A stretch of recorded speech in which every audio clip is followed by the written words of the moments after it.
end conflict to honor Pope, Vatican diplomat tells South Sudan. South Sudan's rival leaders should honor Pope Francis' legacy by ending the country's conflict, the Vatican's diplomatic representative to the nation has said. We must try to make concrete in the daily life of South Sudan his ardent wish to see a true, durable peace, to see dialogue as the condition of that peace and to see the silencing of the weapons of war, Archbishop Séamus Patrick Horgan said. The Pope, who died aged 88 on Monday, had urged the two sides of South Sudan's conflict to forge a permanent peace during a historic trip to the East African nation in 2023. Recent violence has threatened to end a fragile peace agreement struck in 2018 between the civil war's two factions.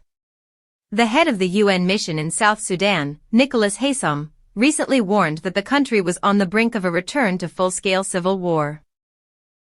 Tensions rose at the start of March, when a militia group allied to Vice President Riek Machar during South Sudan's civil war clashed with the army. Archbishop Horgan said Pope Francis spoke firmly during his 2023 visit, calling for no more bloodshed, no more conflict, no more violence, adding that the late pontiff's message was still relevant.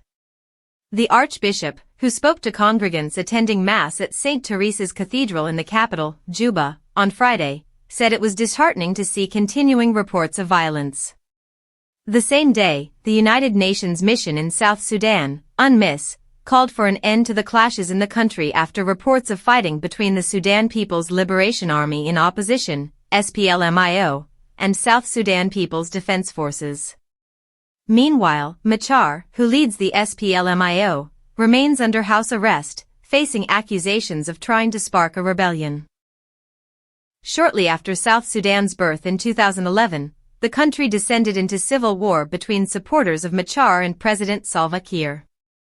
Archbishop Horgan reminded congregants that South Sudan held a special place in the Pope's heart, outlining his extraordinary relationship with the country and affection for the people. The Mass was also attended by Kiir and Vice President Taban Deng Gai, two of the four South Sudanese leaders, whose feet were kissed by Pope Francis in the Vatican in 2019. Speaking at the end of the Mass, Kiir said, as an icon of peace, tolerance, forgiveness, reconciliation, harmony and inclusivity, Pope Francis' message resonated with the people of all faiths all over the world. However, Christian faithful who attended the Mass said they were disappointed that the President did not use the opportunity to recommit to peace, reconciliation, and dialogue. Justin Badi Orma, the Archbishop of the Episcopal Church of South Sudan, ECSS, and the Anglican primate, who took part in the prayer service, said, "It is sad that Pope Francis has passed on when the revitalized peace agreement is seriously sick. As we celebrate his passing on today, we call upon the transitional government of national unity to make every effort to make sure that the revitalized agreement, which is seriously sick, does not die." The auxiliary bishop of the Catholic Archdiocese of Juba, Santo Locupio, said the leaders of South Sudan chose to ignore Pope Francis' iconic simplicity and gesture in Rome in 2019, when he knelt down and kissed their feet in a humble plea for peace, unity, and reconciliation. He said the gesture by the Pope remained deeply moving.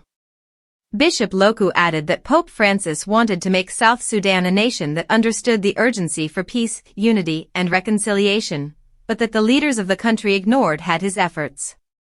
Ambassadors, religious leaders from other Christian denominations, and representatives of Muslim community also attended the prayer service.